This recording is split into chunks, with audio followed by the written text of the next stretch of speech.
أعوذ بالله من الشيطان الرجيم بسم الله الرحمن الرحيم وأوحينا إلى موسى أن أسر بعبادي إنكم متبعون فأرسل فرعون في المدائن حاشرين إن هؤلاء لشرذمة قليلون وإنهم لنا لغائظون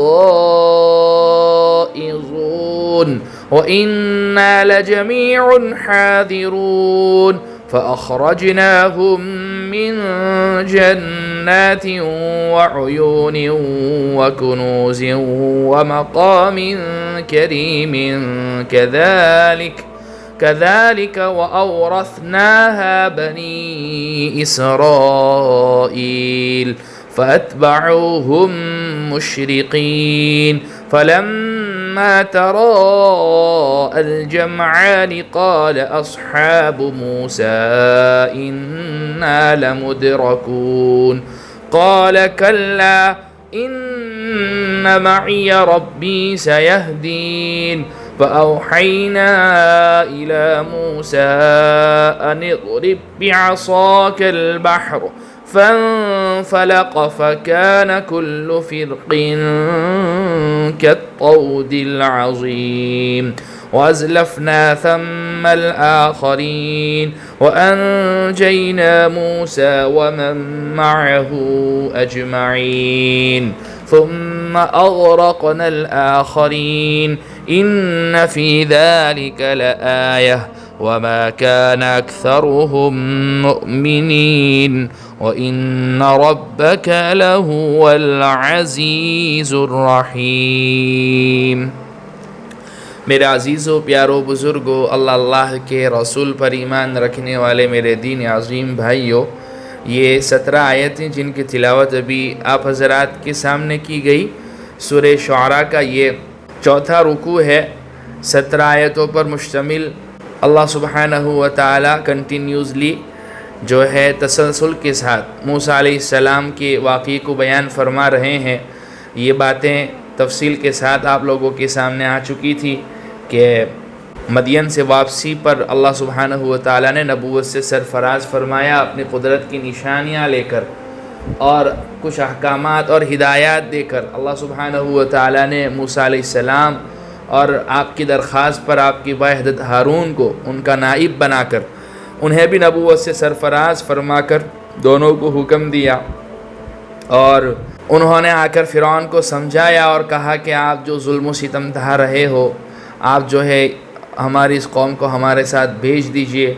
اور اس پر فرعون نے بھی بہت سی درمیان میں باتیں کی۔ پھر آپ نے جب وہ معجزات دکھلائے جو اللہ سبحانہ و تعالیٰ نے آپ کو عطا فرمائے تھے، اس نے عبرت لینے کے بجائے، سبق لینے کے بجائے، توبہ تائب کر کے جو ہے اپنی اصلاح کرنے کے بجائے جو ہے اس کو جادو سے تعبیر کیا، اور پھر جادوگروں سے مقابلہ ہوا، اور اللہ سبحانہ و تعالیٰ نے ان جادوگروں کو جو ہے ہدایت سے سرفراز فرمایا۔ اس کے بعد جو ہے فرعون نے ان کو دھمکیاں دی، یہاں تک جو ہے تفصیلات آپ لوگوں کے سامنے آ چکی تھی۔ آگے اس کے بعد کیا ہوا، وہ ساری تفصیلات اللہ سبحانہ و تعالیٰ نے اس رکوع میں بیان فرمائی ہے۔ چنانچہ باری تبارک و تعالیٰ ارشاد فرماتے ہیں، اور ہم نے موسیٰ کے پاس وحی بھیجی کہ میرے بندوں کو لے کر راتوں رات روانہ ہو جاؤ، تمہارا پیچھا یقیناً کیا جائے گا۔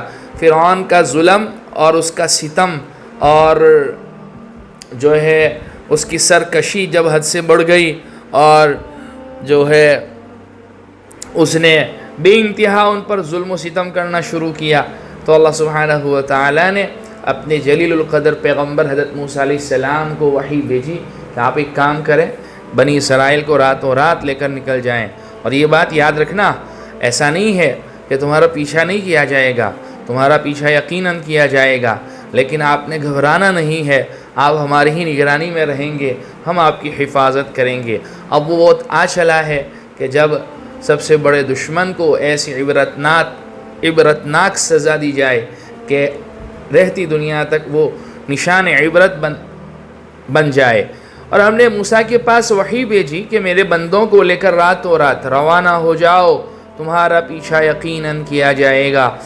فَأَرْسَلَ فِرْعَوْنُ فِي الْمَدَائِنِ حَاشِرِينَ، اس پر فرعون نے شہروں میں ہرکارے بھیج دی، ندا دینے والے، آواز دینے والے، اور یہ کہلا بھیجا کہ یہ بنی اسرائیل ایک چھوٹی سی ٹولی کے تھوڑے سے لوگ ہیں، اور حقیقت یہ ہے کہ انہوں نے ہمارے دل جلائے ہوئے ہیں، یعنی انہوں نے ہمیں غصہ دلایا ہوا ہے۔ وَإِنَّا لَجَمِيعٌ حَاذِرُونَ، اور ہم سب احتیاطی تدبیریں کیے ہوئے ہیں، لہذا سب مل کر ان کا تعاقب کرو۔ فَأَخْرَجْنَاهُم مِّن جَنَّاتٍ وَعُيُونٍ وَكُنُوزٍ وَمَقَامٍ كَرِيمٍ، اس طرح ہم انہیں باہر نکال لائے باغوں اور چشموں سے بھی، اور خزانوں اور باعزت مقامات سے بھی۔ كَذَلِكَ وَأَوْرَثْنَاهَا بَنِي إِسْرَائِيلَ، ان کا معاملہ تو اسی طرح ہوا، اور دوسری طرف ان چیزوں کا وارث ہم نے بنی اسرائیل کو بنا دیا۔ دیکھیے یہ ساری میراث آسمان و زمین کی جو ہے وہ اللہ سبحانہ و تعالیٰ ہی کی ہے، جب چاہے جس طرح چاہے جس کو چاہے وہ وارث بنا دیں۔ وَتِلْكَ الْأَيَّامُ نُدَاوِلُهَا بَيْنَ النَّاسِ، جو ہے یہ ایام یکساں نہیں رہتے، جو ہے یہ سب اللہ سبحانہ و تعالیٰ کی قدرت کا کھیل ہے۔ آج کا فقیر کل کا امیر، اور کل کا امیر آج کا فقیر ہے۔ اللہ کبھی کسی کو بادشاہ بنا دیتے ہیں، کسی کو تخت سے اٹھا دیتے ہیں، کسی کو عزت کی چوٹیوں پر بٹھا دیتے ہیں، کسی کو جو ہے ذلیل اور رسوا کر دیتے ہیں۔ یہ سب اللہ کی قدرت کے کرشمے ہیں۔ اللہ فرماتے ہیں فَأَتْبَعُوهُمْ مُشْرِقِينَ، غرض ہوا یہ کہ یہ سب لوگ سورج نکلتے ہی ان کا پیچھا کرنے کے لیے نکل کھڑے ہوئے۔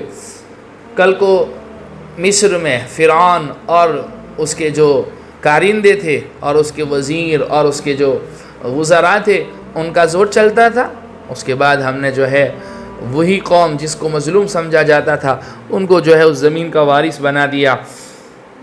فَأَتْبَعُوهُمْ مُشْرِقِينَ، غرض ہوا یہ کہ یہ سب لوگ سورج نکلتے ہی ان کا پیچھا کرنے نکل کھڑے ہوئے۔ فَلَمَّا تَرَاءَ الْجَمْعَانِ قَالَ أَصْحَابُ مُوسَىٰ إِنَّا لَمُدْرَكُونَ، پھر جب دونوں جٹھے ایک دوسرے کو نظر آنے لگے تو موسیٰ علیہ السلام کے ساتھیوں نے کہا کہ اب تو پکی بات ہے کہ ہم پکڑ ہی لیے گئے۔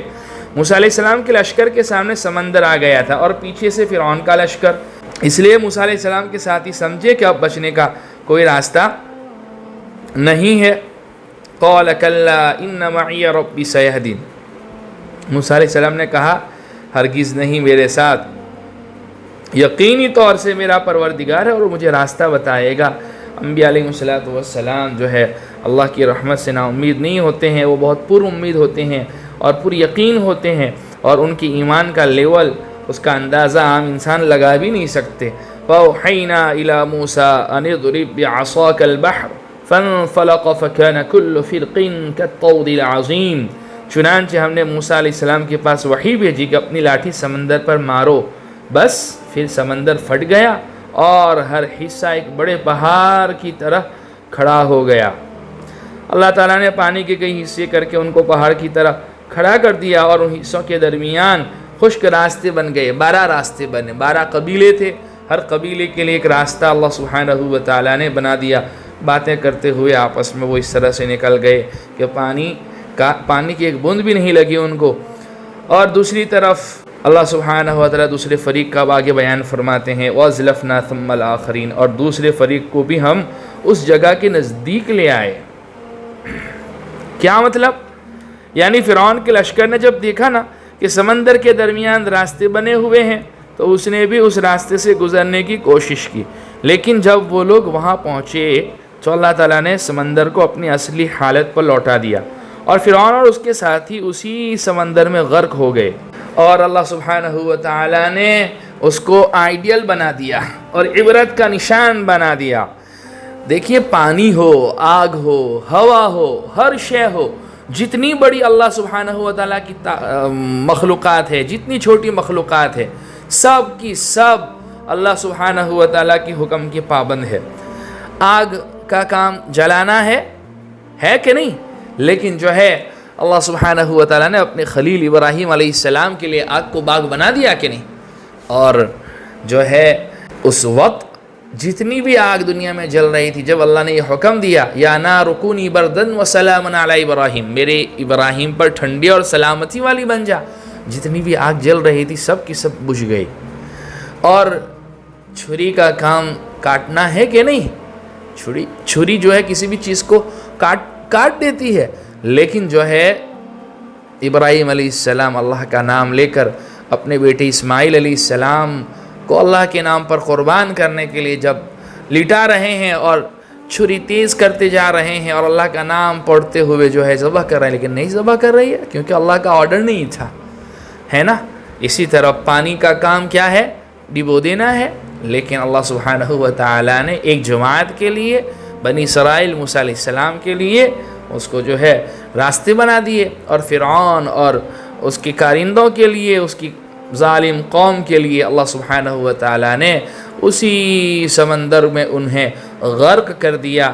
وَأَنْجَيْنَا مُوسَىٰ وَمَن مَّعَهُ أَجْمَعِينَ، اللہ فرماتے ہیں اور موسیٰ اور ان کے تمام ساتھیوں کو ہم نے بچا لیا۔ ثُمَّ أَغْرَقْنَا الْآخَرِينَ، پھر دوسروں کو غرق کر ڈالا۔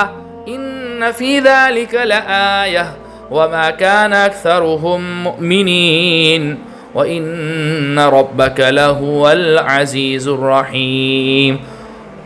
اللہ فرماتے ہیں یقیناً ان سارے واقعے میں عبرت کا بڑا سامان ہے، پھر بھی ان میں سے اکثر لوگ ایمان نہیں لاتے، اور یقین رکھو کہ تمہارا پروردگار صاحب اقتدار بھی ہے، بڑا مہربان بھی۔ واقعی اللہ سبحانہ و تعالیٰ اس اپنے کلام مقدس میں جو واقعات انہوں نے بیان فرمائے ہیں کانوں کی لذت کے لیے نہیں ہے، بلکہ اس میں ہمارے لیے عبرت کا بڑا سامان ہے۔ یہ اس لیے اللہ سبحانہ و تعالیٰ بیان فرماتے ہیں تاکہ ہم اس سے عبرت حاصل کریں۔ اللہ سبحانہ و تعالیٰ ہمیں ان واقعات کے ذریعے جو سبق دینا چاہتے ہیں، کاش کہ ہمیں وہ سبق مل جائے اور ہماری آنکھیں کھل جائیں اور حقیقت ہمارے سامنے کھل کر واضح ہو جائے، اس سے پہلے کہ حقیقی آنکھ کھلنے والی ہے۔ یہیں دنیا ہی میں ہماری آنکھ کھل جائے اور ہم آخرت کی تیاری کرنے والے بن جائیں۔ اللہ سبحانہ و تعالی ہم تمام کو صراط مستقیم پر چلائے، اس کی ناراضگی سے، اس کی پکڑ سے ہماری حفاظت فرماوے، اس کو راضی کرنے والے ہر کام کو کرنے کی توفیق عطا فرماوے، اس کے احکامات کے مطابق، اس کے نبی کے طریقوں کے مطابق زندگی گزارنا نصیب فرماوے۔ تو بہرحال یہ چوتھا رکوع تھا، 17 آیتوں پر مشتمل، آیت نمبر 52 سے لے کر آیت نمبر 68 تک، یوں ٹوٹل 17 آیتیں تھیں۔ اللہ سبحانہ و تعالی ہمارے سلسلے کو بھی قبول فرماوے، نجات بخشش کا ذریعہ بناوے، کہنے سننے سے زیادہ عمل کی توفیق عطا فرماوے۔ وآخر دعوانا ان الحمد للہ رب العالمین۔